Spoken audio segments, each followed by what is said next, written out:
E aí, Mulheres Maravilha, como é que vocês estão? Salve geral, é um prazer tê-los aqui conosco. Vai começar o 12º episódio do nosso Mulher Maravilha Podcast, que é feito, criado e produzido pensando em você, mulher, do Brasil e do mundo.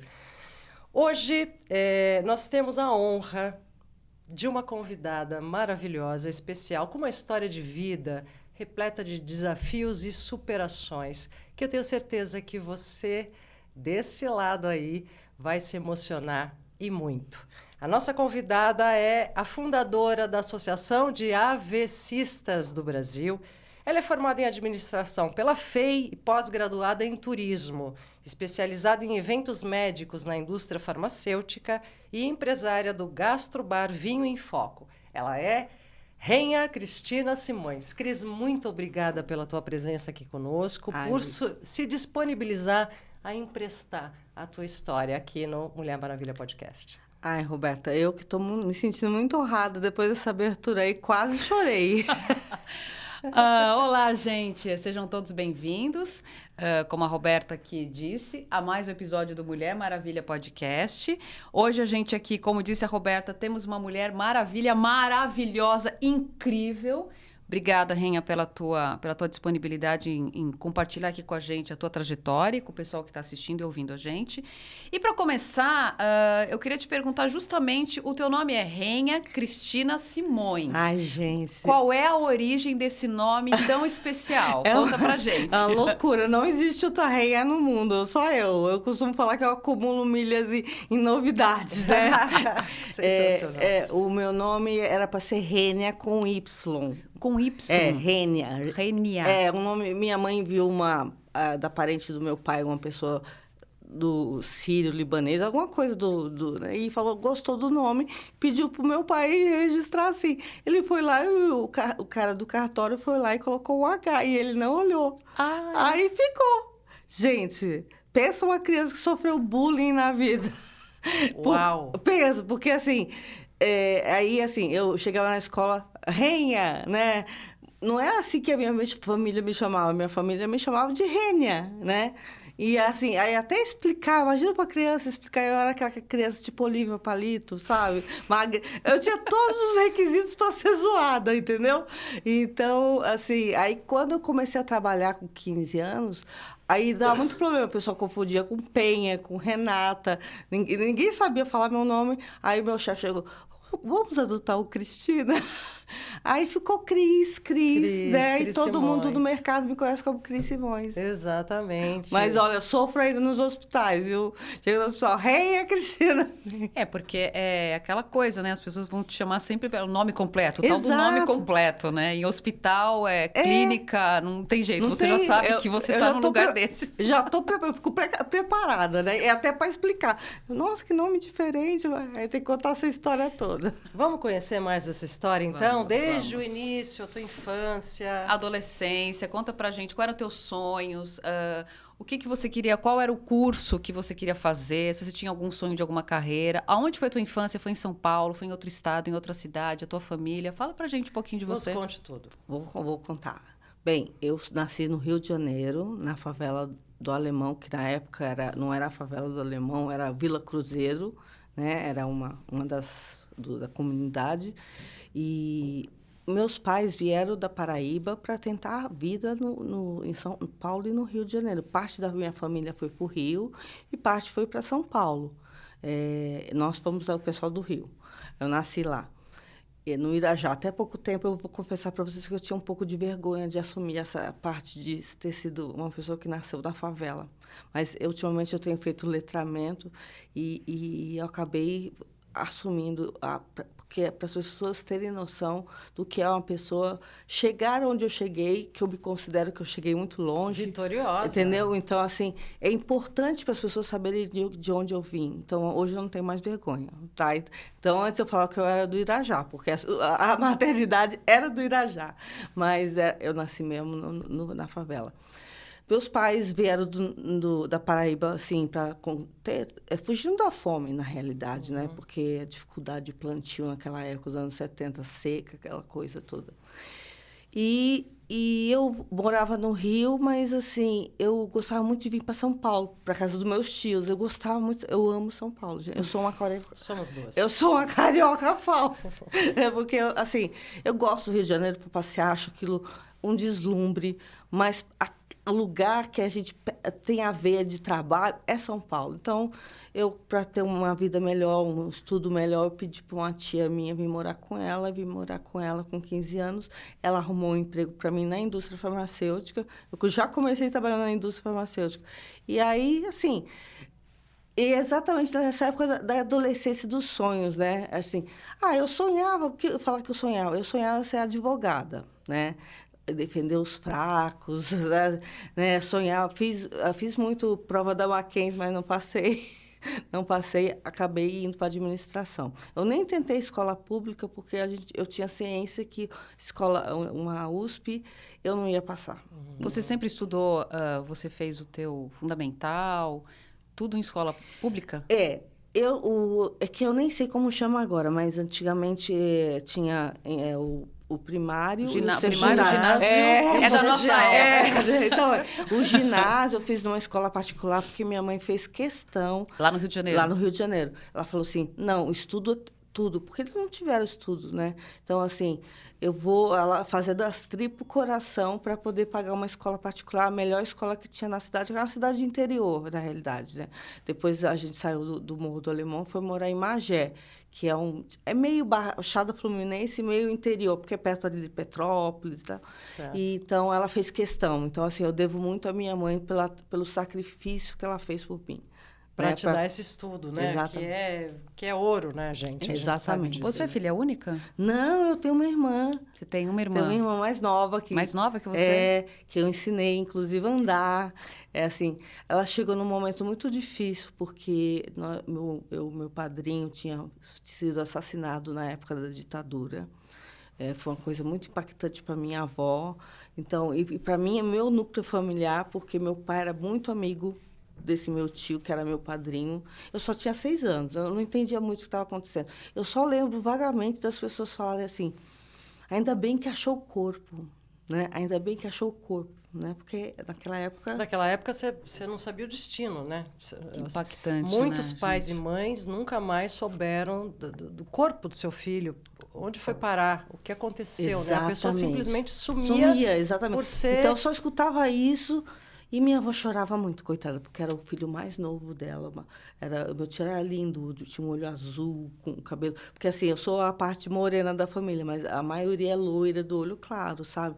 Porque a gente é descendente de holandês, o pessoal que ficou no Nordeste da Holanda. Que foram colonizar a região. E, assim, minha avó ficou muito, muito arrasada, sabe? E aí a gente teve que unir as famílias, assim.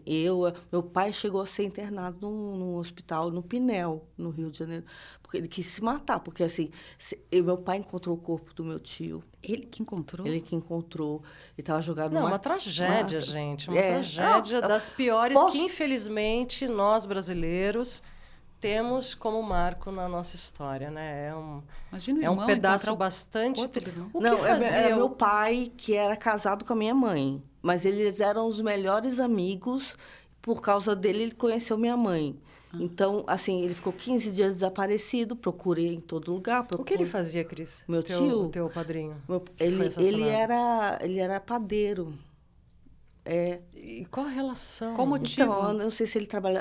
A gente não sabe também, não sabe, porque ninguém... Assim, a família fez questão de abafar, mudar minha avó de casa. Então, a gente perguntou para os meus tios, eles não querem contar. Tipo, era uma época que eu lembro, Roberta, de silêncio, tipo, não vamos falar do assunto. Não, sabe, não? Aí mudaram minha avó de casa. Então, tem vários cenários que indicam que possa ter sido isso. Mas eu não tenho essa garantia de dizer foi político. Meu tio era um homem muito bonito, cabeludão, época de Belchior, era assim, cantava, assim, era um pouco revolucionário, vamos dizer assim, não que ele participasse ativamente da política daquela época, mas ele era um homem diferenciado, entendeu?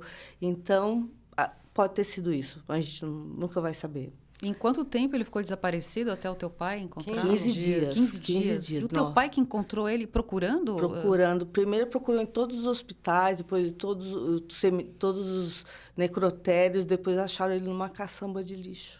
Meu Deus. Ai, que história, hein? Desculpa contar isso para vocês Não, tão imagina. cedo. Não, é... Mas é que é uma dor muito profunda. Olha, imagina, minha avó quase enlouqueceu. Aí meus tios tiraram minha avó e meu pai enlouqueceu mesmo, foi pro Pinel.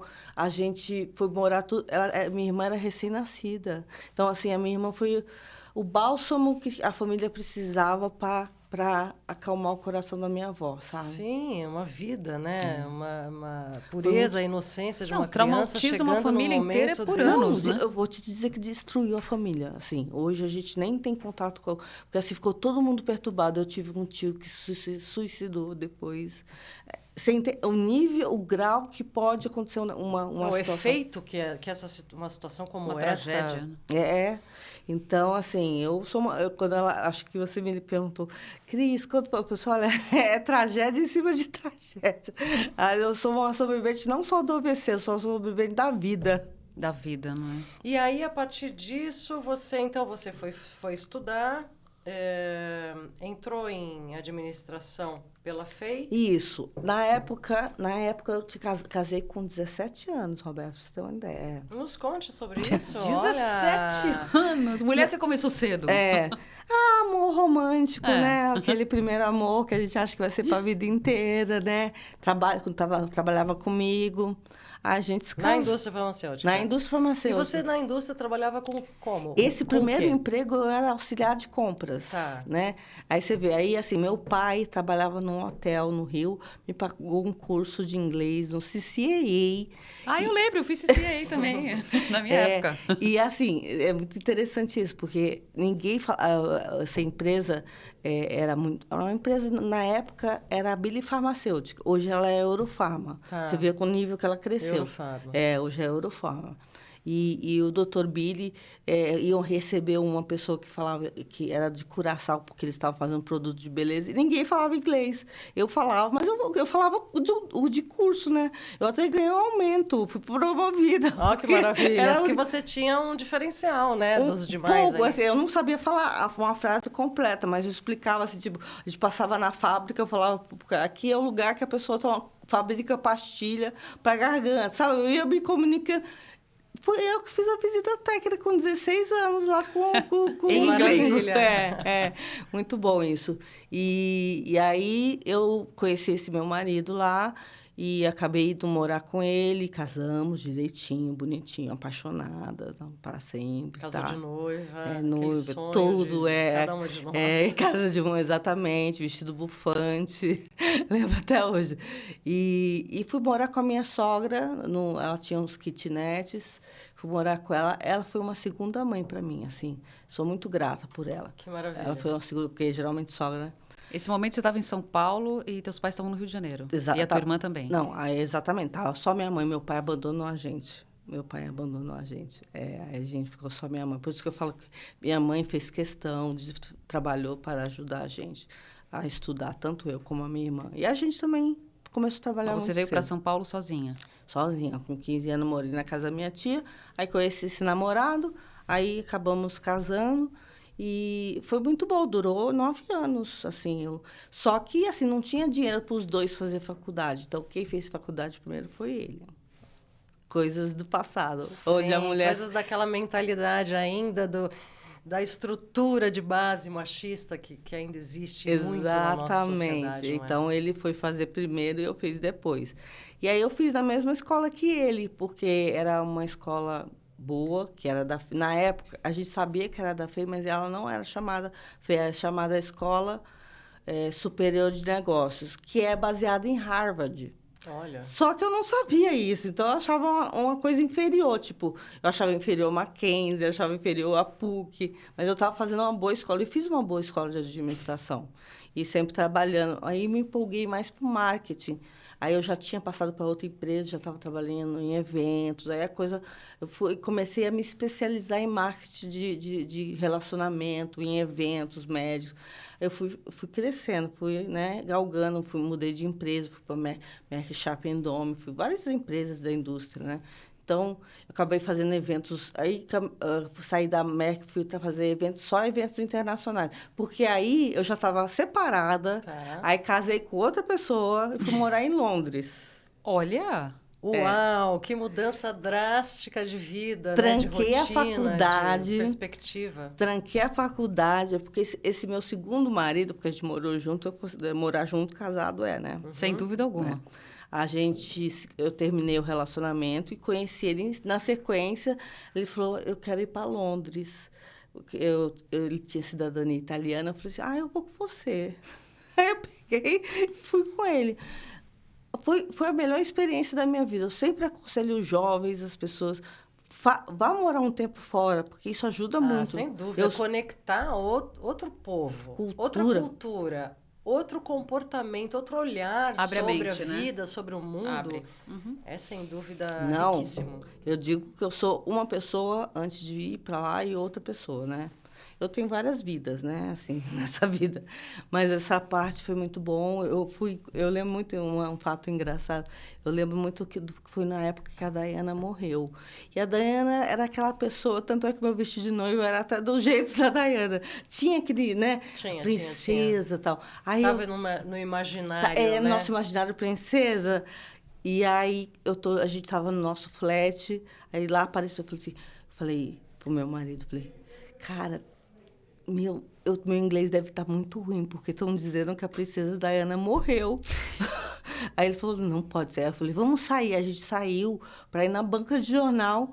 Aí estava lá, que ela tinha morrido. Eu falei, gente... Certificar, né? Fui me certificar, ela tinha morrido mesmo. E a gente participou até do funeral. Cara, eu nunca vi nada igual. Tipo, um país em silêncio. Sim. Que coisa diferente. Se fosse aqui, ia estar o povo tirando selfie. Não. Foi historicamente um momento bem difícil, né? Muito marcante. Eles tinham respeito, né? Por ela. Olha, eu aprendi tanta coisa com o povo inglês. Tipo, não só de respeitar os horários, mas, por exemplo, uma vez eu comprei um leite que estava meio vencido, e a gente tem aqui no Brasil, deixa para lá, né? Deixa para lá. Aí eu lembro de uma senhora chegando e falando, não, você tem que reclamar, sabe? É justo, é o que é certo. É seu direito, né? Como consumidor. Exatamente. Então, eu aprendi muito isso lá em Londres. Não foi só falar inglês, assim, melhorar o meu inglês. Culturalmente, né? Foi incrível. Quanto tempo você ficou lá? Fiquei 1 ano e meio, aí... Fiz de tudo, gente. Tudo, assim, tipo, eu entregava revista no metrô, fazia faxina, era babysitter, era garçonete. Lá tinha um trabalho chamado Silver Service, que era só para... Eu cheguei a servir o Rei Charles, assim, no evento. Olha, nos conte. Porque era um serviço chamado Silver Service, o serviço que você colocava a luvinha branca. E aí você ia e servia a pessoa e tal. Então, era só, tipo... Era jogos do Manchester City, os jogadores, sabe? Era só a nata de Londres. A elite, né? E a gente ia porque era um trabalho diferenciado e eles gostavam muito do trabalho do brasileiro. E aí eu passei a ser garçonete nesses grandes jantares, assim. E uma vez esteve com o Príncipe Charles, que agora é rei, né? Então eu fico muito orgulhosa disso, né? De ter vivido um pouco dessa experiência fora do Brasil. Voltei trabalhando na Reuters, que porque é uma agência de notícias. Uma agência de notícias. Sim. Com uma chefe russa. E ninguém entendia ela, fui contratada porque ela falava com sotaque. Só que eu entendia ela porque eu aprendi inglês com vários sotaques. Eu não aprendi... Porque, assim, eu acho que é uma das cidades mais cosmopolitas do mundo é Londres, né? Porque... Não há dúvida.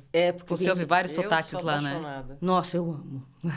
Então, assim, era sotaque coreano, sotaque... então, eu aprendi. Aí, eu lembro da minha chefe falando assim para mim, Cris, mas você tá me entendendo? Estou te entendendo. E foi ótimo, fiquei amiga dela, ajudei ela a arrumar casa. Foi uma experiência muito, muito bacana. E aí, nesse segundo casamento, que a gente voltou de Londres, morando junto, fomos para Caraguatatuba, e aí eu não me adaptei a cara. Eu sou urbana, eu sou São Paulo. Eu também. Sim. Eu também. Eu sou São Paulo. Não, e a gente que está acostumado a começar a trabalhar desde cedo, botar a cara no mundo, né? Projetos e fazer a vida andar, Não tem como. é difícil, né? Não, e eu vou ter uma outra experiência depois que eu vou contar. Aí voltei para São Paulo, voltei para a indústria farmacêutica, comecei tudo de novo. Aí fui para a Novartis, e aí na Novartis também ainda existe esse problema de muita gente não falar inglês. Aí eu entrei como gerente de eventos internacional. Eu vivia viajando, assim, sabe? Ponte aérea, assim, ponte aérea, São Paulo, Londres, São Paulo. Nossa, viajei muito, levei muitos médicos de primeira linha, né? Trabalhava com oncologia. Então, eu levava os top do top. Tipo, assim, por exemplo, só não levava o doutor Drauzio Varela porque ele não queria se envolver com a indústria farmacêutica. Farmacêutica, sim. Porque tem esse viés, as pessoas têm esse receio. Mas uma noite eu consegui convencer o doutor Drauzio num evento nosso, que estava tendo um jantar em New Orleans, que fiz 4 eventos em New Orleans. Aí ele estava passando, eu falei, doutor Drauzio, venha jantar com a gente. A gente não vai oferecer nada para o senhor. Aí ele veio. Depois daquele dia, ele começou a ir mais em jantares que a gente fazia. E foi muito divertido. Foi uma fase muito boa da minha vida. Eu já tinha terminado com o segundo relacionamento, que ele ficou em Caraguá. Eu já estava indo para o terceiro casamento. Naquele momento vocês se separaram. A gente ainda ficou tentando mais um tempo, né? Cada um num lugar. Mas a distância, por mais que a gente fale assim, né? Influencia, não tem jeito. O dia a dia é uma outra história, né? Você precisa, que até o companheiro do lado chega um dia difícil, aí você está sozinha. Exatamente. E na teoria é tudo muito bonito, né? Mas na prática, na mão, na massa ali, a história diferente, é outra. exatamente. Concordo 100% com vocês. Não, porque é uma vida assim, você acaba se sentindo sozinha e começa a aparecer pessoas interessantes. Exatamente. Aí você fala, não é justo, não é certo. Aí eu realmente me separei do segundo, mas automaticamente também conheci o terceiro. Terceiro marido. Porque você estava numa vida bastante rica, cheia de oportunidades, conectando pessoas diariamente, né? Exatamente. Aí eu me casei, só que mas não era do meio farmacêutico, ele era irmão de uma amiga minha de Caraguatatuba, do tempo que eu morei em Caraguatatuba. Olha como o mundo é. E você reencontrou ele em São Paulo? E aí eu reencontrei ele em São Paulo. Só que assim, eu tive uma confiança nele porque ele era irmão da minha melhor amiga de Caraguatatuba. Né? Costumo dizer assim, quando vou falar para vocês do AVC, eu vou falar assim, tem um percentual para os ex-maridos, né? Esse aqui teve um percentual bem grande, uma fatia da pizza bem grande. Esse terceiro? Esse terceiro eu sofri abuso psicológico, abuso patrimonial, todos os abusos. Só que naquela época eu nem sabia que eu estava sofrendo abuso. Mas assim, eu decidi me separar dele no dia que ele era um homem de 1,90 m e assim, meio obeso, assim, sabe? E ele me jogou no chão. Ele me empurrou numa briga. Aí eu olhei assim. Aquele dia eu decidi separar. Porque eu falei assim, esse homem pode me matar. Eu tive a ser, né? Com uma mãozada, ele pode me matar. E eu me separei dele. Mas foi difícil, porque ele era um cara meio 171, sabe? Apesar que a família da minha amiga eram pessoas com condições financeiras. 171 é estelionatário, minha gente, para quem não sabe. Mais conhecido como, né? Segundo ele o Código da Lei. Não, aí você imagina a situação. Fui morar em Paraty, porque ele veio com um pacote completo. Filhos, ele trouxe os filhos. E eu estava naquela fase de querer ser mãe. Sabe, 39 anos, sabe? Mas ele levou os filhos para morar com você? Sim. Com vocês? Levou, porque ele falou que fazia questão. E ele foi agressivo? Os filhos estavam presentes? Como é que foi isso? Não, ele não era assim com os filhos. Ele era um bom pai, ele era uma pessoa encantadora, sabe? Assim, ele cozinhava, ele me encantou. Hoje, eu vendo toda a situação das mulheres, eu fico vendo assim, o cara que é meio sociopata, ele gosta das coisas mais difíceis para poder destruir, assim. Então, eu sempre fui... Eu não vou ter modéstia aqui com vocês, eu sou uma mulher muito inteligente. Uhum. Eu nunca me achei uma mulher bonita, mas eu me considero uma mulher inteligente. E ele, para ele, foi um desafio, sabe? Então, assim, ele... Até hoje eu acho isso um desafio. Num casal heterossexual, o homem se sentir um pouco, de alguma maneira, inferior à mulher. E ele, assim... Questão de salário, cargo, inteligência, cultura, tudo. Não, só para vocês terem uma ideia, uma vez ele falou para mim, muito depois eu fui recordando essas coisas, falei, cara, ele tinha inveja de mim, porque ele era rico. Competia com você. Ele competia comigo, Roberta, você acredita? Acredito. Opa! Eu Já vivi? O tempo inteiro, né, Roberta? A gente super acredita. Já vivi. Gente, eu casei com ele, aí ele viu eu viajando para fora, ele me falou assim, você parece garçom de churrascaria, né? Que para assistir o show você tem que servir as mesas. Ele falou isso para mim, Roberto. Na hora eu não percebi o que Não atinou, né? Não atinei. Que mensagem subliminar está por trás dessa fala, né? Que E, na loucura. verdade, ele sempre foi de família rica. Eles são donos da metade de Paraty. Foi a época que eu fui morar em Paraty por causa do filho mais velho, que estava se drogando. E aí a gente decidiu ir para Paraty, que foi pior, porque Paraty, assim... Paraty fora dos eventos, não é? Das festas literárias. Exatamente, Paraty... enfim, cidade interior em geral, o que rola de droga, né? Então, assim, só que o que aconteceu? Ele ficava em São Paulo e eu ficava lá cuidando dos filhos dele. E ele vinha para São Paulo? Que fácil. Ele trabalhava... Que bonito. Confortável. Total. Pior, ele era um cara que eu me interessei por ele depois desses 2 relacionamentos, porque ele era um cara que se dizia cabeça aberta, tipo assim, relacionamento aberto. Como eu tinha dado errado nos 2 primeiros casamentos da forma tradicional, que é aquela que acaba o tesão, né? Falei, quem sabe desse jeito, né? Só que eu fui descobrir que essa parte só servia para ele. No fundo, ele era um grande machista, entendeu? Então, assim, ele se envolvia com mulheres. E, assim, eu estava tentando ver se isso funcionava. Mas quando chegou a minha vez de brincar, ele não gostou. Ele claro. não quis.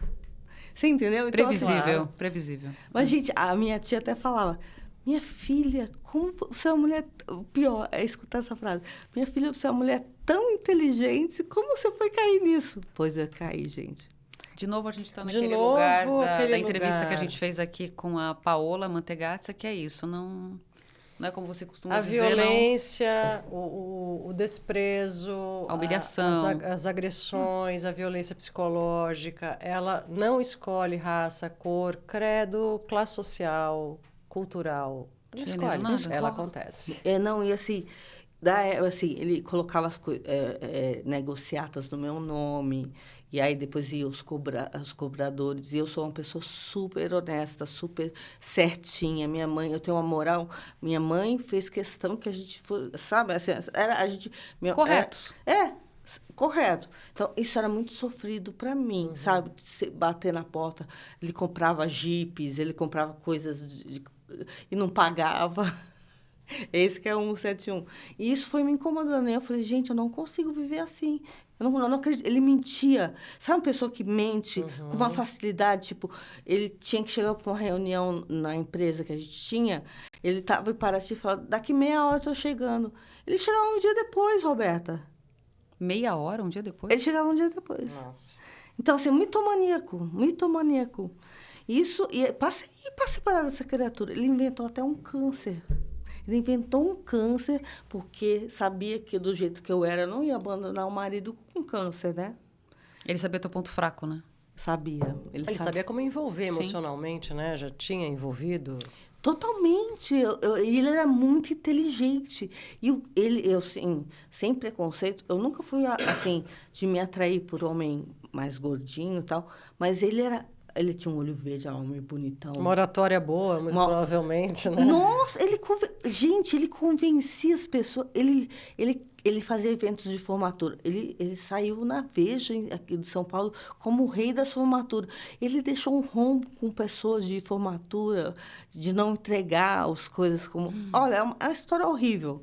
Só que, na época, a família da minha amiga, tipo, não tentou me blindar para eu não saber. Depois, como eu fiquei sozinha em Paraty, eu fui sabendo das coisas. Claro. O dia a dia vai revelando, Só vai que você não entregando, né? A Só que pessoa você vai não quer- emergindo. Só que você não quer acreditar. Né? Ninguém mente 24 horas, né? Não, aí eu falava assim, e ele falava assim, eu minto pros outros, a gente é parceiro. Eu falei, tá. Eu entendi até isso, assim, tipo, às vezes a vida social demanda umas certas mentiras, né? Mas era demais, e isso me incomodava profundamente. Mas no dia que eu cheguei de uma festa, que não queria que eu fosse, ele punha rastreador em mim. Nos meus celulares, então ele Como é sabia. que terminou esse... Como é que foi o desfecho? Então, eu tentei sair da melhor forma possível, né? Porque ele tentou primeiro o câncer, depois eu descobri que era mentira. Aí eu tinha um dos filhos dele, foi morar com a gente com 2 anos de idade. E ele já estava com 9 anos. E a gente tinha uma conexão. Eu amava o filho dele, sabe? Assim, e aí, assim, ele me convenceu, olha, ainda no final, ele me convenceu de que eu ficasse morando com o filho dele num apartamento, a gente vendeu um imóvel, e eu ficasse morando. E ele me controlou através do filho dele. Você acredita? Um menino de 9 anos. Até que um dia um menino chegou para mim, me abraçou. Aí eu te falo coisa de Deus e não sei o que é. O menino me abraçou, tia Cris, você é uma mulher tão maravilhosa, você não merece o que meu pai está fazendo com você. Eu lembro disso quando... E minha irmã falava assim, vem embora para casa da minha mãe, né? E eu tinha que largar tudo. Eu tinha que largar tudo, assim, meu apartamento, as coisas que eu tinha conquistado. Mas eu fui embora. No dia que esse menino falou, que ele falou, tia Cris, você é uma mulher maravilhosa. Você não merece o que o meu pai está fazendo com você. Aí ele me libertou. Aí eu fui embora, só com o carro e com a roupa do corpo. Larguei. Porque a gente não pode se apegar a essas coisas. A gente não pode ficar... Refém, né? Exatamente, a palavra, eu era refém. Aí voltei a trabalhar de novo no mercado da indústria e tal. E aí, o que acontece? Quantos anos durou isso, Cris? 6 anos. 6 anos. 6 anos. E até hoje, vou te falar, eu não consigo tirar a carteira de motorista porque todos os pontos de todos os carros eram no meu nome. Então, assim, eu fui caçada. Claro. Né? Enfim, esse é a maior parte da pizza, assim, porque eu fiquei muito chocada, assim, que eu tivesse caído nesse buraco. Mas eu tive depois a cereja do bolo, viu, gente? Porque eu consigo ir além, né? Namorei um diretor de teatro que... Qual o nome dele? Você não pode falar. Acho melhor não falar. Não, porque eu faço teatro, né? Você vai... Depois trabalho com teatro. Tá bom, me conta. Que era muito mulherengo. E ele a diferença, eu gostava porque ele falava para mim. Ele era franco. Ele era franco. E a mulherada se jogava em cima dele. E ele tinha um teatro, tem um teatro. Eu até tenho amizade com ele hoje, mas assim, eu fiquei apaixonadíssima por ele. Mas chegou uma hora que eu também falei, deu tipo 2 anos de namoro, eu falei, não dá. Eu tenho que me amar mais. Eu não tenho condições de viver. Não dá. Porque ele... A mesma coisa também, super moderno, não, tá tudo bem, aquela menina ali, vou sair com ela, vamos sair nós 3, sabe assim, super moderno. Mas quando ele saía com uma fixa que ele tinha, eu me sentia no direito de sair com outra pessoa. Só que ele ficava me ligando para me atrapalhar. Novamente o machismo que aconteceu com o anterior do relacionamento aberto. É tão fácil, né? Você se posicionar, eu sou assim, eu topo X, eu topo Y, como se fosse a coisa mais natural do mundo. Mas é aquela coisa, aquele fato que a teoria é uma coisa, a vida prática é outra. Eu né? acho que é a coisa do que é conveniente para eles. Então, exato. Sabe? O que é conveniente para eles. E, assim, eu gostava muito dessa pessoa do teatro, porque é muito inteligente, Porque tem um outro problema, achar pessoas do nível intelectual que a gente chega, né? A gente começa, já não dá para conversar. Não é querer ser, não estou querendo ser arrogante, né? Mas é que... Não, o tipo de papo que você quer E conversar. você vai amadurecendo, também você vai ficando diferente, a gente vai mudando, vai criando os nossos valores, enfim. E aí é difícil cada vez mais, né? Dar um encontro, assim, um encaixe, um médico, um médico, dizer. É muito difícil. E aí você separou desse cara. Aí eu do cheguei teatro. para ele e falei assim, não dá mais, assim, te amo, mas assim, eu conseguia separar, porque eu geralmente esgotava as relações. Eu tentava tudo, Roberta. Eu queria tanto dar certo, eu queria tanto ter uma família, eu queria tanto casar, ter filhos, que assim, eu fazia qualquer coisa para ter isso, porque eu não tive. Na Você realidade, ia até o teu limite, né? eu ia, mas com esse diretor de teatro eu falei assim, não vou fazer isso comigo. Mas esse você não chegou a casar? Não cheguei a casar, mas foi um relacionamento muito profundo, porque eu quase morava na casa dele, mas assim, não morava porque ele queria, de vez, ele tinha outras... Ele queria ter a liberdade dele. Ele queria ter a liberdade dele. E aí, enfim, nessa época, você tinha quantos anos? eu tinha 39 anos e estava assim, também desesperada para poder ter um filho, porque estava chegando na fase e eu queria que ele me assumisse, então eu pus muita pressão nele para me assumir. A família dele me adorava, mas aí ele começou a sair com uma terceira pessoa fixa. Aí eu falei, cara, não dá mais, assim, não dá, vou sair. E aí, para fazer raiva para ele, eu comecei a me relacionar com outra pessoa logo na sequência, porque hoje eu aprendi que não se deve fazer isso. E essa pessoa percebeu, só que essa pessoa era muito mais jovem que eu. E chegou para mim com uma promessa de que tinha feito muita coisa errada na vida, mas que agora estava disposto a mudar. Esse mais novo? Esse mais novo. E aí eu confiei nele.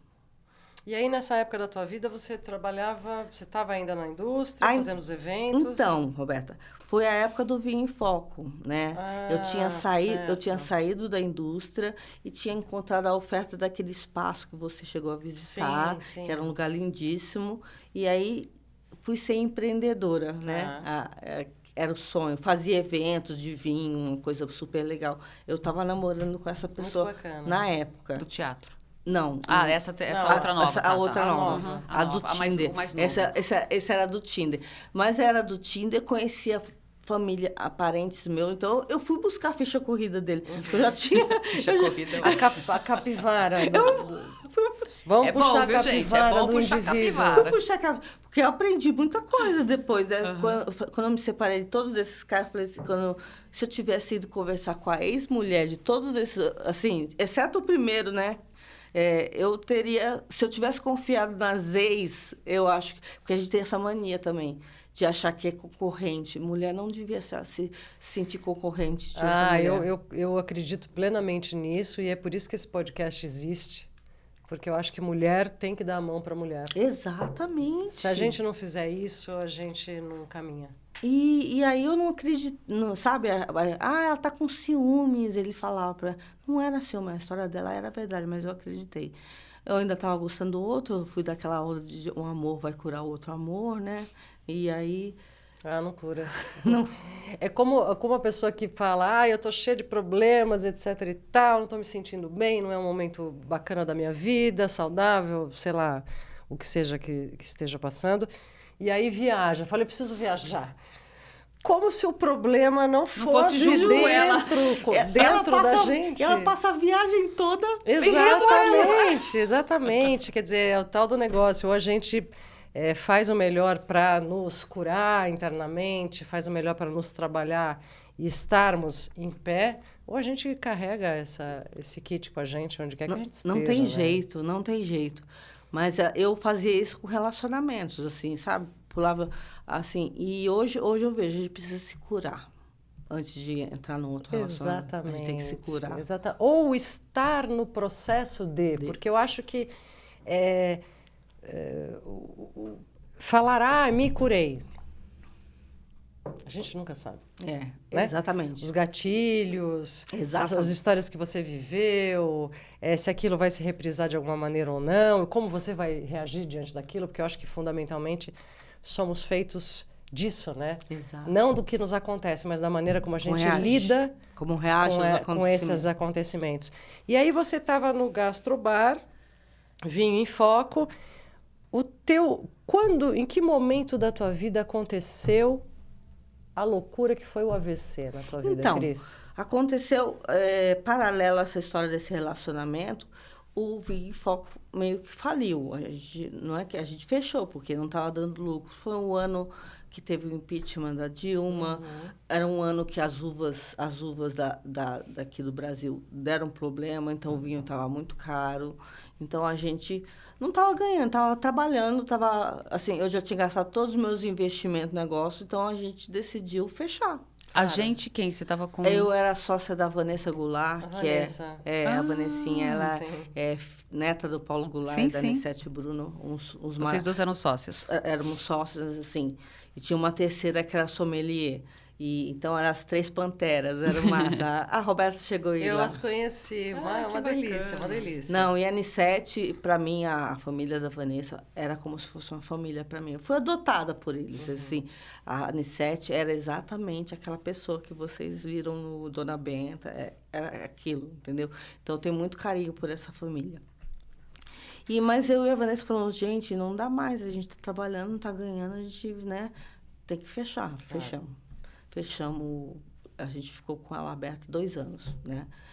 E aí, eu estava já com 41, eu já não conseguia emprego por causa do Que você etarismo. saiu em algum momento do mercado para fazer o gastrobar. gastrobar. E Quanto aí, tempo ficou o gastrobar? 2 anos. 2 anos. É a coisa do etarismo mesmo, né? Porque a gente vive isso. Não Não, é um fato E para isolado. mulher, então, acho Não. que ainda piora, né? Não, eu não tinha emprego. Aí acredito. não tinha emprego. Eu comecei a ficar desesperada. Aí comecei a fazer uns bicos, assim, de educadora, sabe? Mas assim, tudo que eu tinha estudado, Roberto, não conseguia arrumar emprego. Eu acredito. Aí eu fui ficando muito nervosa com isso. E a criatura que estava morando comigo, um dia eu pego o telefone dele, que ele parecia um santo. Ele chegava em casa às 7 horas da noite, bonitinho, sabe? Tá lá um monte de mensagens saindo com várias ao mesmo tempo, Roberta. Várias ao mesmo tempo, você acredita? Eu falei assim, gente, né? O que eu fiz, O assim? que eu fiz para merecer esta situação? Eu lembro muito, assim, depois, quando eu fui internada no CI, eu falava muito isso, porque, assim, esse caso durou 1 ano e meio só, com esse rapaz, né? Mas eu te digo que foi o pior de todos, porque ele me provocou uma dor, diz que é a dor do coração partido, gente, eu senti essa dor. Que eu acho que causou no AVC. Hoje eu não culpo só ele. Naquela época eu dizia que era ele o culpado. É uma somatória, É uma talvez, de somatória. coisas, né? Porque ele era órfão, ele chegou com um discurso de tipo assim, eu quero montar uma família. Ele chegou com o discurso daquilo que eu queria. O que você entendeu? queria ouvir e, sobretudo, o que você queria viver, né? Exatamente. Estava no limite da idade 41, até 45. E você queria ser mãe. Eu queria ser mãe. Isso foi uma coisa que pegou muito, eu querer ser mãe, né? E aí, quando descobri tudo isso, né, expulsei ele de casa, foi aquele bafafá, eu desempregada. De repente, um dia eu acordo paralisada, Roberta. Foi assim? Você acordou paralisada? Acordei paralisada. Você sentiu, você não conseguiu sentir? Não senti lá. Mas aconteceram coisas interessantes, assim, que eu gosto de contar. Tipo, um dia antes, todo domingo à tarde eu ia no teatro com a Vanessa. A gente, assim, tem gente que vai pra missa, eu vou pro teatro. Ah, eu também. Ontem eu estava no teatro, sábado eu estava no teatro. Pra mim, domingo é sagrado, assim, tipo, né? Porque eu adoro cultura. E aí, eu cheguei num teatro e desci a escada. Sabe esses teatros, assim, de arena? Sim. Desci e meu pé entortou. Mas, às vezes, a gente entorta o pé, né? Claro. Aí, nós fomos jantar, depois também, aquela coisa tradicional, depois do teatro, vamos jantar, conversar sobre a peça. Eu não senti o gosto da comida. Aquilo chamou atenção. Aí eu perguntei, nossa, Vanessa, essa comida tá sem gosto hoje? Ela falou, não, tá normal. E eu vinha triste, vinha com essa dor no peito. Também não fui procurar um médico, eu devia ter ido procurar, porque eu não sei. Você sentia uma dor física Eu senti mesmo uma dor no peito? física no peito. Como era isso? Era uma dor aqui bem no meio, assim, que eu até hoje não sei se eu não estava infartando. Eu devia, se eu tivesse sido... Eu achava que era por causa da história toda que eu tinha passado. Da tristeza toda. Era da tristeza toda. Você tem ideia? Naquela época, eu fui fazer um piercing. Eu fui fazer um piercing para ver se... Porque se estancava um pouco a dor, né? Porque às vezes você leva uma dor física e isso alivia. Aliviou, porque eu chorei muito, mas a dor do coração não passava. Era uma dor... Eu não entendia. Eu fui tentar entender. E eu estava muito triste. Eu estava triste com a humanidade. Eu cheguei naquele momento, eu falei assim, gente, o mundo é ruim, as pessoas não prestam. O que eu estou fazendo nesse mundo? Gente, só esses pensamentos Sim. que começam a vaguear na cabeça. E aí, eu acho que eu entrei em depressão, né? Por tudo, assim, tipo, não consegui. Porque, às vezes, quando você está trabalhando, você se concentra em alguma coisa. Mas eu não estava trabalhando, eu tinha terminado um negócio que era o meu sonho, do bar, do vinho, entendeu? Então, eu me sentia a fracassada, né? E aí não tinha conseguido o relacionamento dar certo, não tinha nada certo na minha vida. Eu falei, aí aquilo foi me consumindo. Aí um dia eu acordei assim, paralisada. Aí isso aconteceu no domingo, que você sentiu o pé e não sentiu o gosto. Aí no dia seguinte você acordou paralisada. Mas você sabe que eu cheguei... Você morava sozinha? Morava sozinha. Você vê como são as coisas. Eu falei para Vanessa, falei, Vanessa, eu não costumo deixar o celular ligado porque eu sou muito ansiosa. Eu sempre tive problema para dormir, é um problema de família, mas insônia causa AVC.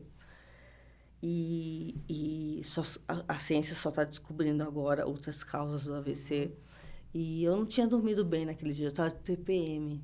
E aí, quando eu cheguei, minha mãe já tinha tido um AVC, mas tinha sido super leve. E eu até lembro disso. Falei, nossa, uma pessoa fala tanto de AVC, mas minha mãe já, 4 meses, já se reabilitou, está ótima, está falando.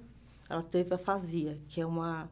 é uma transição, parece que chama atenção para o teu organismo saber que vamos tomar cuidado, que pode acontecer alguma coisa mais grave, não é isso? Olha, tem vários sinais que o corpo dá, que a gente não reconhece. Mas a afasia é uma sequela. A pessoa começa a ter problemas de comunicação. É uma das piores sequelas que tem. Caramba. A afasia.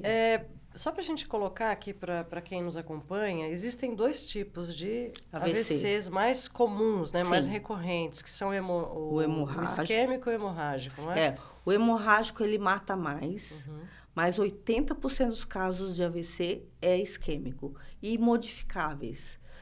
Isso que a gente está trabalhando agora com a sociedade, porque nós estamos vivendo uma sociedade estressadíssima, deprimidíssima, ansiosa. Tudo isso provoca AVC, gente.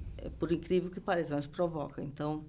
E o seu foi esse, né? Foi o isquêmico. meu foi isquêmico. E eu cheguei no hospital, moro no centro, falando, estou tendo um AVC. Porque, assim, no dia anterior, eu fui... Olha só, eu fui procurar no Google se tinha algum jeito de saber se eu estava tendo um AVC. E tem uma sigla chamada SAMU mesmo. Sorria, abrace, assim. Então, eu fui na frente do espelho e fiz os testes e estava tudo bem. Eu falei, então, eu tô com TPM mesmo, o problema é a TPM. Fui dormir. Mas eu deixei avisado a minha amiga, eu vou deixar o celular ligado. Se eu me sentir mal, você me enfia dentro de um Uber. O que é essa sigla? Nos conte. SAMU, sorria, abrace, o M é música, cante. Agora não vou lembrar o último.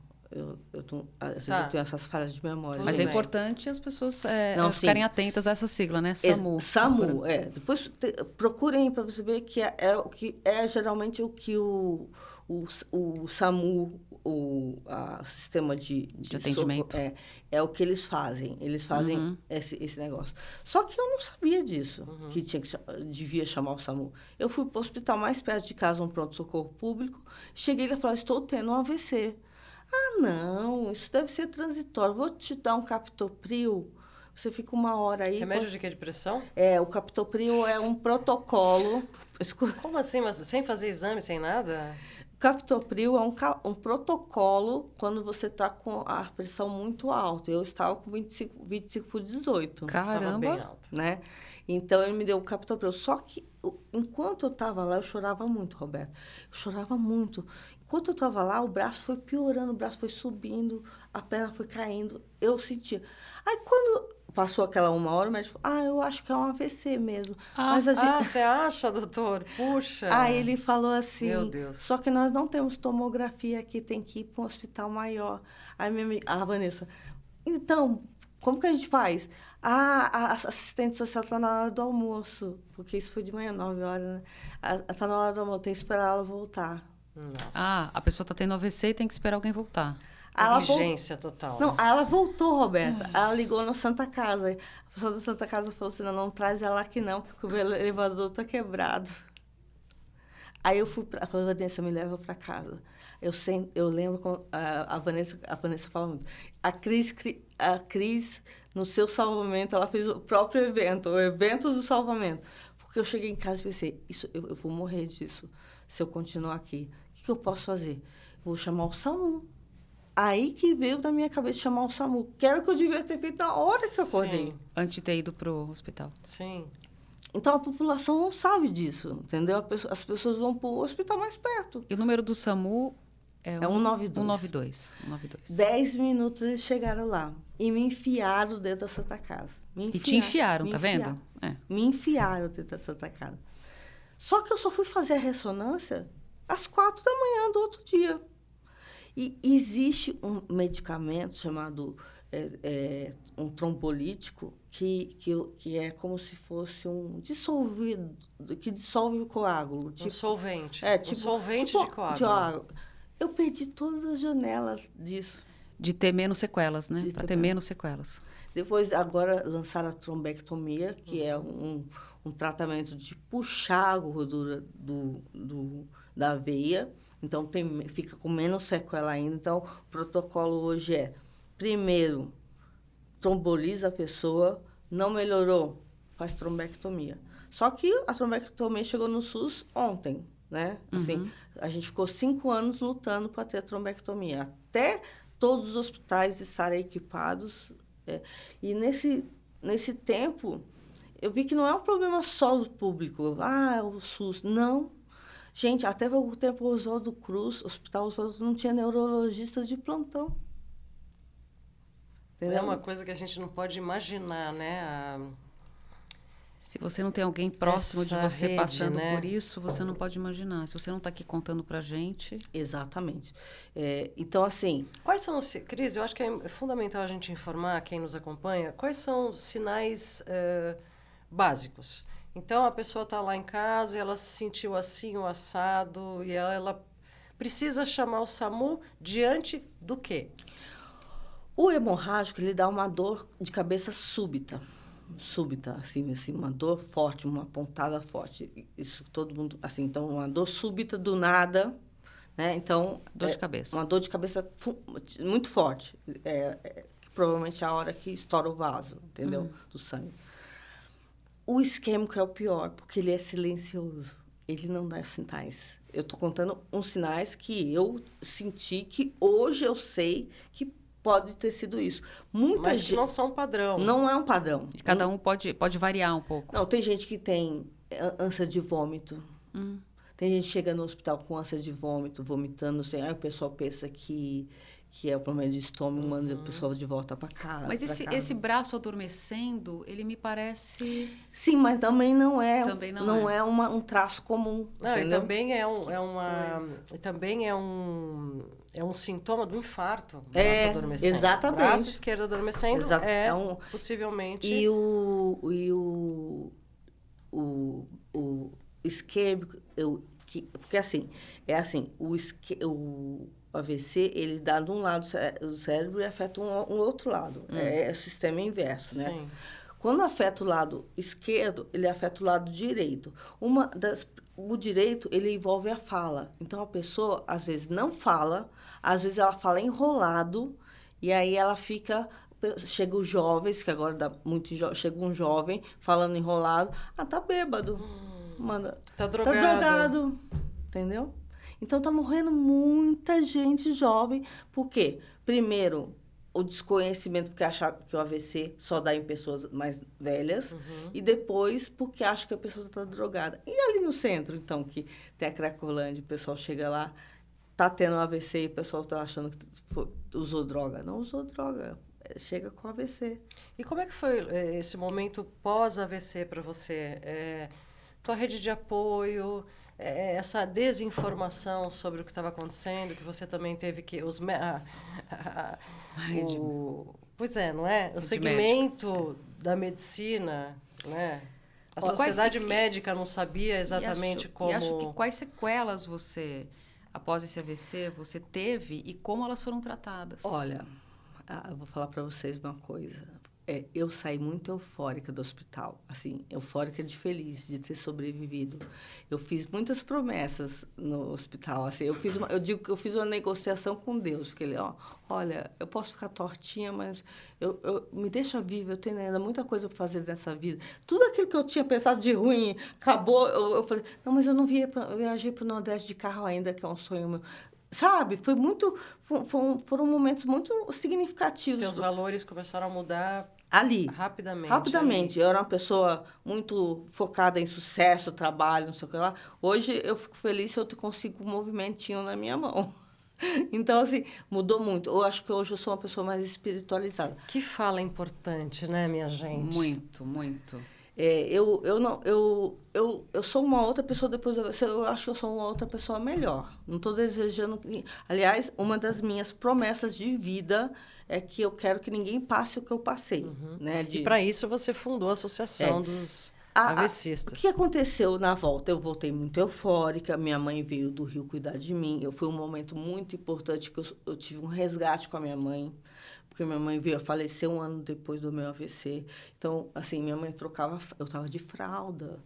Eu não tinha controle de tronco, eu caía. E ela chorava muito, assim. Eu tentei o possível. Eu saí do hospital, eu evadi o hospital. Eu evadi o hospital porque eu já sabia o que era e não estava me dando... Eu estava numa cama, numa maca, do lado...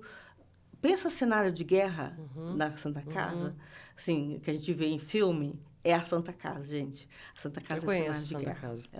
Assim, melhores profissionais do mundo. Eu via lá que tinha médico que estava com jaleco do Einstein e tal. Mas, assim, você está do lado do craqueiro, você está uma pessoa com câncer morrendo ali. É um cenário de guerra. Eu não desejo isso para ninguém. Então, essa é a minha luta. Mas eu voltei eufórica por ter sobrevivido. E eu saí do hospital porque eu não queria que minha mãe me visse no hospital daquele jeito. Porque eu sabia que ela ia ficar perturbada como ela ficou. E aí eu voltei e aí começou a saga da reabilitação. Gente, não tem instrução, você sai do hospital sem instrução. Sem apoio, nada, ninguém te diz nada, ninguém faz nada. Aí eu como trabalhei muito tempo na indústria... Você saiu falando? Saí falando. Saiu falando. Eu fiquei consciente o meu período inteiro de AVC. Então, foi uma questão motora. Eu tive muita questão motora, muito, assim, eu não andava mesmo, assim, era uma coisa, assim muito forte a parte motora. E eu fiquei, assim, fiquei com um pouco da boca torta, porque, assim, a língua, até hoje eu sei lidar com isso, mas, assim, eu tenho uma sequela invisível que eu acho que é uma das piores, a afasia que é a fadiga. Eu me fadigo muito fácil, sabe? Então, assim, eu só posso fazer uma tarefa. Eu vou sair daqui e vou para casa descansar, porque eu não consigo fazer outra coisa. Então, eu saí eufórica, mas aí eu lembrei que, como eu trabalhava com oncologia, que tinha muitas associações de pacientes. Aí eu fui procurar a associação de pacientes para me ajudar. Não existia. Não existia. Não, você é a criadora dessa associação. Não existia. Eu falei, gente... E aí, eu fiz o canal, Roberta, para desabafar, assim, à noite. Minha mãe dormindo, eu não queria falar com ela, não tinha psicóloga. Então, eu comecei a criar um canal no YouTube para fazer o desabafo. Primeiro, porque os meus amigos iam me visitar E eu tinha que contar toda a história para eles, como tinha sido o Sim, AVC. E eu tudo de chorava. novo. Eu chorava, eu sofria de novo. É lógico, você revivia a dor daquele momento. Entendeu? Diariamente. Aí, o que eu fiz? Eu sou uma pessoa de eventos, uma pessoa muito prática. Eu falei assim, olha, você faz o seguinte, eu vou gravar um vídeo, você assiste o vídeo, depois você vem me visitar. Porque aí você não me pergunta nada, a gente fala só de outras coisas. Sim. Eu tive que fazer isso. Porque eu chorava, eu também fiquei com uma sequela que é risada frouxa. Eu ria numa hora que não era para rir, chorava numa hora que não era para chorar. Sabe? Tem sequelas emocionais muito fortes que as pessoas não entendem, familiares não entendem, que a gente tem que explicar para os familiares. Enfim, aí eu falei, cara, então eu vou ter que montar uma associação. E aí eu vendi um imóvel que eu tinha para sobreviver, né? Para poder...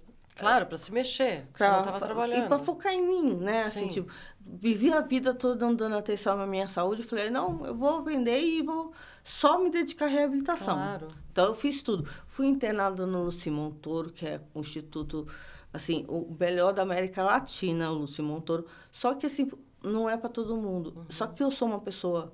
assim, fuçada, vamos dizer assim, de eventos, eu descobri o jeito e entrei. Mas um ano depois, eu tinha que ter entrado assim que eu tive AVC. Que o primeiro ano, eles chamam de o ano de ouro, o ano que você tem mais chances de recuperar movimentos. E eu só fui chamada um ano depois, fiquei internada lá 6 semanas, foi maravilhoso, mas nunca mais fui chamada. Aí é um problema que é político, que eu estou na luta para poder...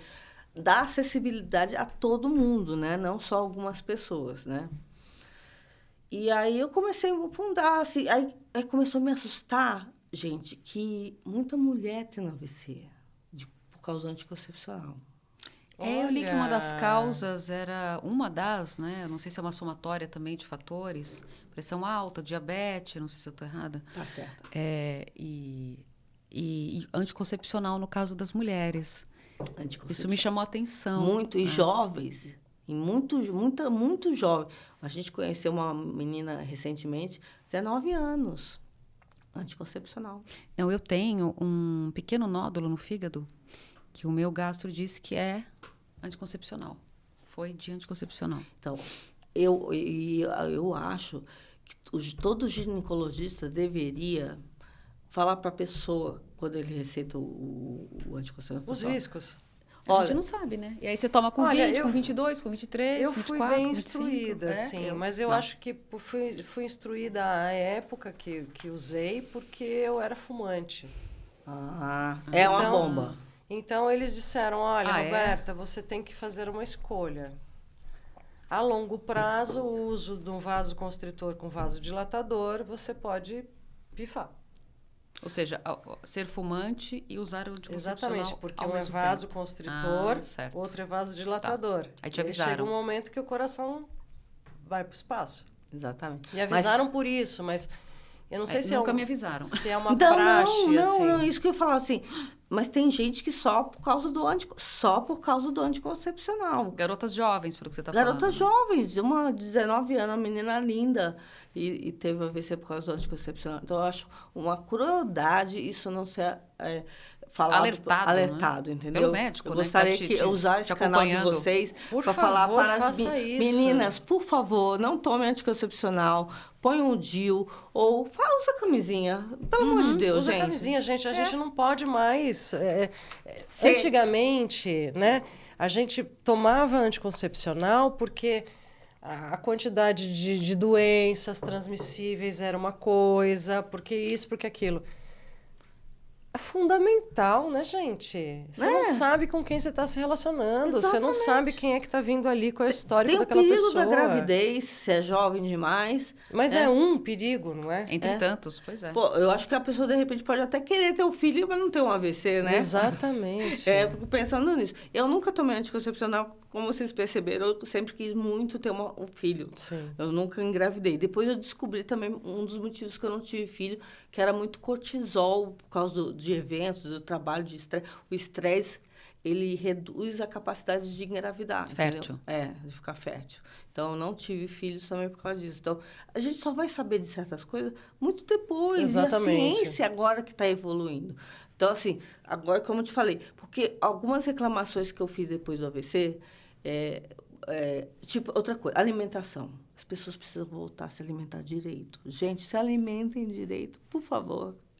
É sério, porque assim, tem até uma frase, desembrulhe menos e descasque mais. É perfeita. Essa frase é perfeita. Sim, Gente, os embutidos, enlatados, processados. Cheio de sódio, cheio de... enfim. Gente, eu comia... eu sempre tive um quadro de pressão alta, né? Eu tomava remédio, eu estava tomando remédio.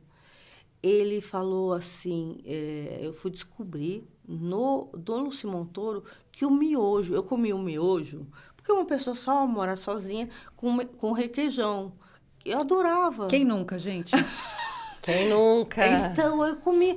Gente, o miojo, ele é frito, ele é homogêneo. Eu não colocava o saquinho do... Não é aquilo só. Não é só? Eu achei que o pior era o pozinho. Não, o macarrão, ele é frito. Ele só é rápido porque ele é frito antes. Por isso que em 1 minuto ele cozinha, entendeu?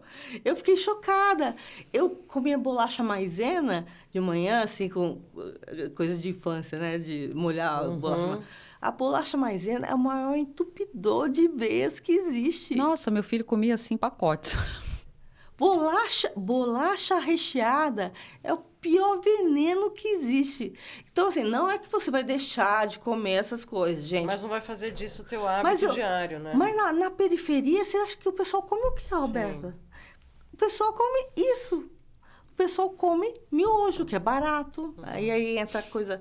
Por isso que também tem a coisa da classe social, acaba afetando mais a classe. Mas isso não é um problema só do Brasil, viu, gente? O AVC, como eu estou falando... Eu sempre falo isso. Eu fico imaginando a América, né? Os Estados Unidos, fundamentalmente, em que as pessoas comem enlatados e embutidos... O tempo todo. Muita batata frita. Maionese, molhos prontos. Exatamente. Os Estados Unidos é uma loucura. A quantidade que tem de molho. De obeso, Não, molhos prontos, enlatados, feijão enlatado, então, tudo enlatado. É um problema mundial.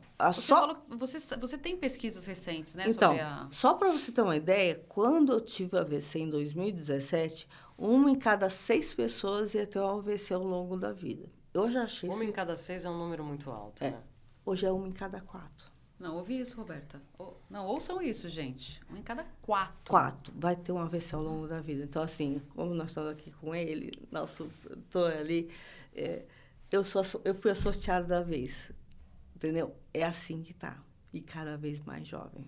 E nos traga, então, essa informação, todas as que você puder, Cris, da tua associação, como ela está funcionando, de que maneira as pessoas podem te procurar, se beneficiar com essa informação riquíssima, porque não se tem, né? As pessoas não sabem não falam nem... disso, não falam disso. Se alguém está passando por essa situação, algum amigo, algum parente, a pessoa está querendo ajuda, apoio, como é que ela pode fazer? Para a prevenção também. Também, a prevenção é importantíssima. As pessoas me chamam de dentro do hospital, gente, porque me acham na internet, me ligam do hospital. Estou com meu irmão aqui, internado, e está assim, assado. Eu dou orientação para eles o que fazer. Eu já tive que orientar pessoas a chamar a polícia, porque... não estavam fazendo o tratamento adequado, entendeu? Então, assim, a população não sabe. A gente hoje tem só um dia, que é o dia 29 de outubro, que é o Dia Mundial do AVC, e a gente está fazendo campanhas para alertar a população. Mas eu, como associação, pleiteei com a Tabata Amaral uma lei federal para 1 mês de maio ser o mês vermelho de conscientização, né? Porque a gente não pode... O mês de? Maio. E está em votação, provavelmente para o ano que vem a gente já vai ter uma boa campanha, porque 80% pode ser modificável. Isso que eu estou falando. Tira o cigarro, tira exercício físico. Você está falando da prevenção, né? A prevenção, que é o cuidado primário, né? Se alimentar melhor e tal. E depois, então assim, eu costumo falar que a associação ela tem 3 pilares. A gente não quer que as pessoas tenham AVC, não quer, então a gente vai trabalhar nisso. A gente vai continuar tendo AVC, mas que ela receba o tratamento adequado o mais rápido possível.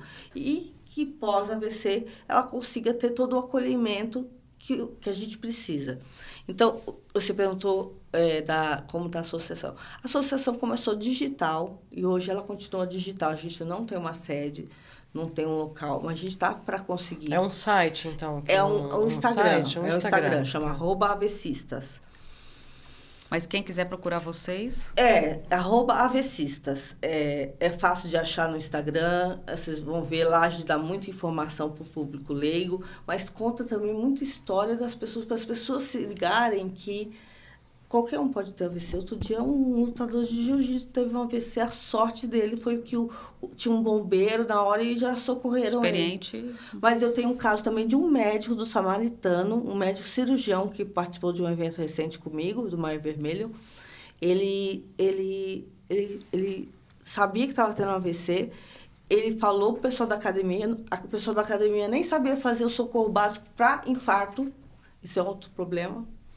E as pessoas não estão preparadas, né? Não estão. Aí esse médico foi para o hospital, porque ele faz cirurgia, né? Ele trabalha. E o enfermeiro falou, não, doutor, você não é AVC. E ele não conseguia falar.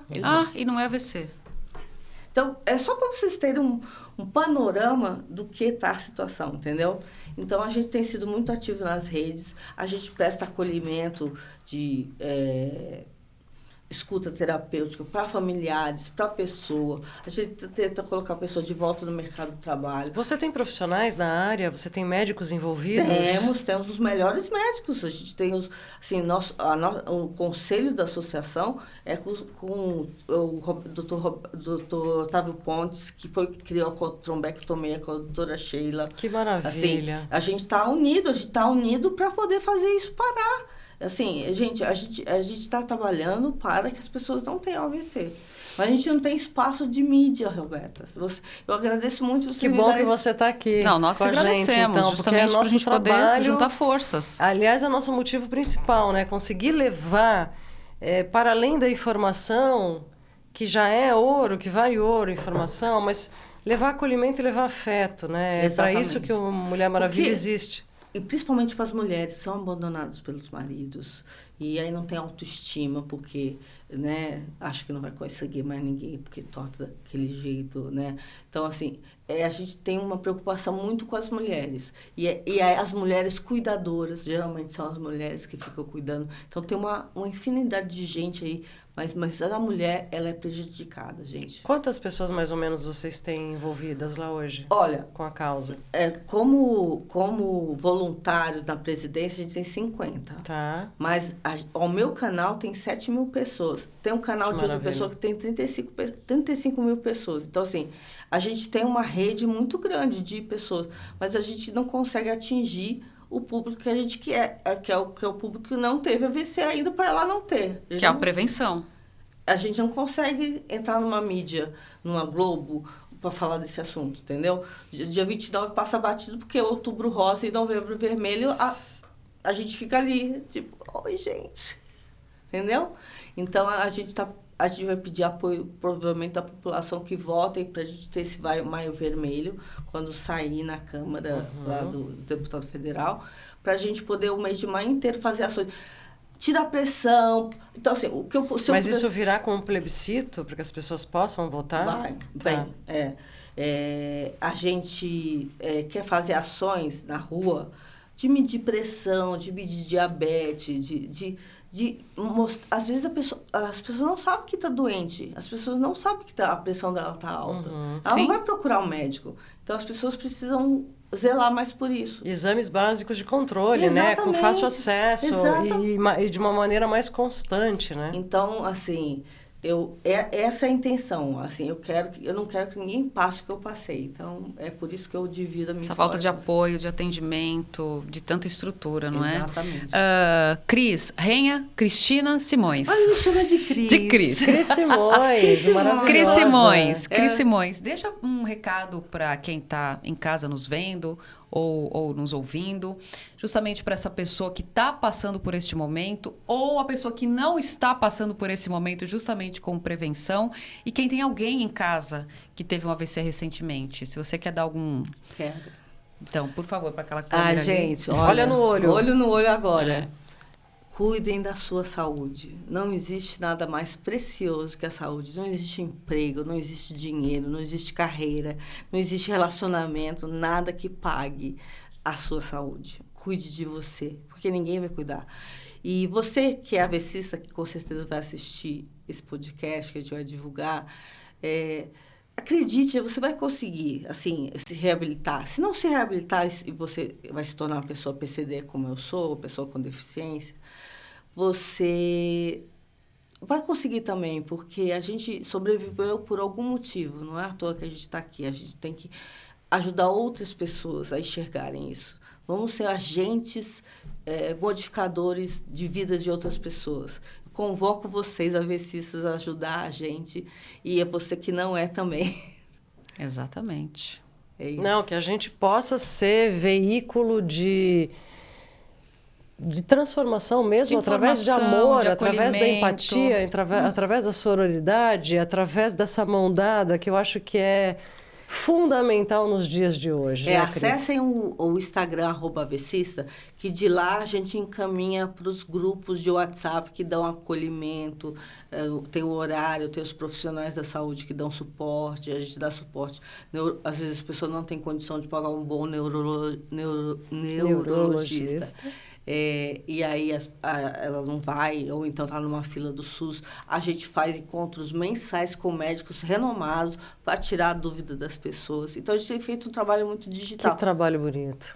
Mas logo teremos nosso espacinho para também... Fazemos encontros, nosso encontro é em outubro.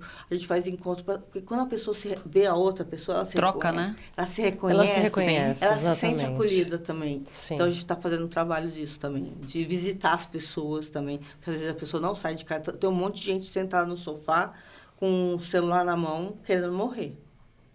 Porque não faz mais nada.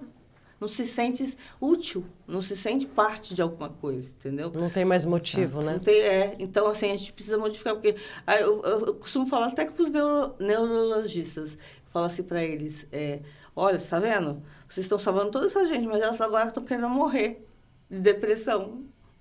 Você que é esse pós, né? Tem que ser cuidado tem também, que ser cuidado. né? E cuidar do cuidador também, gente... Tem os cuidadores, as esposas que ficam cuidando. O entorno todo, né? Os familiares, os amigos, o apoio todo em torno. Não, os amigos somem. Os amigos somem. Os amigos somem, infelizmente. Bom, Cris, obrigada mais uma vez aqui pela tua participação, por essa generosidade em compartilhar tanta coisa da tua trajetória pessoal, a respeito também da associação. Parabéns. Obrigada. A gente precisa muito de pessoas como você, não é, Obrigada. Roberta? Aqui na nossa sociedade. E é isso, gente. A gente vai terminando por aqui, né, Roberta? É isso aí. Infelizmente, vamos terminando. Cris, Ai, gente, foi um muito prazer obrigada. tê-la aqui. Obrigada. Eu realmente espero, já estou fugindo novamente do microfone, mas eu sou essa. Eu realmente espero que o teu trabalho alcance um número gigante de pessoas, não só aqui, mas no mundo, né? E que iniciativas como a tua sejam tomadas como exemplo mesmo, que as pessoas cada vez mais se disponibilizem, queiram evoluir no sentido de ajudar o outro, porque somos uma rede, somos uma teia. Ninguém faz absolutamente nada sozinho. Então, eu peço a você de casa, né, Beth? Sim. Para que se inscrevam no nosso canal, para que compartilhem. Lá no YouTube, gente, o canal do YouTube. Gigantemente, de forma maciça mesmo, esse podcast. E que a gente, assim, consiga dar voz a outras realidades, convocar a sociedade civil e levar esse conteúdo que eu acho que é fundamental. E a associação está precisando de ajuda financeira para poder fazer tudo De isso. apoio Ajuda também. Como é que as Tá, pessoas entram em contato com você? Ó, eu vou deixar Quem quiser ajudar. eu vou deixar meu e-mail, meu WhatsApp. Por favor. E o e-mail é presidência@avessista.org.br. O meu celular é 11 97236 0486. Eu estou à disposição a todo momento, se vocês quiserem falar comigo. A gente aceita doação, a gente quer fazer um trabalho melhor por essas pessoas, mas eu sou uma associação, uma ONG. Você sabe como que é, o quanto isso é difícil para todo mundo. O nome da associação, novamente? Associação Avessista do Brasil. Tá É joia. isso aí com a querida Cris Simões. Então, o se nosso inscreve lá no podcast, canal, né? Isso aí, nosso podcast vai chegando ao fim. Infelizmente, a gente ficaria muito mais tempo aqui Faltou umas histórias, hein, gente? Eu tenho que falar. com essa Você volta aqui, força e com não é, essa Roberta? garra toda dessa mulher maravilha, Cris Simões. A gente se vê a semana que vem. Fiquem bem, cuidem de vocês e até lá. Até lá, gente. Lembrando que esse canal é de vocês. E nós seremos a sua voz. Um Até lá. beijo. Um beijo, tchau.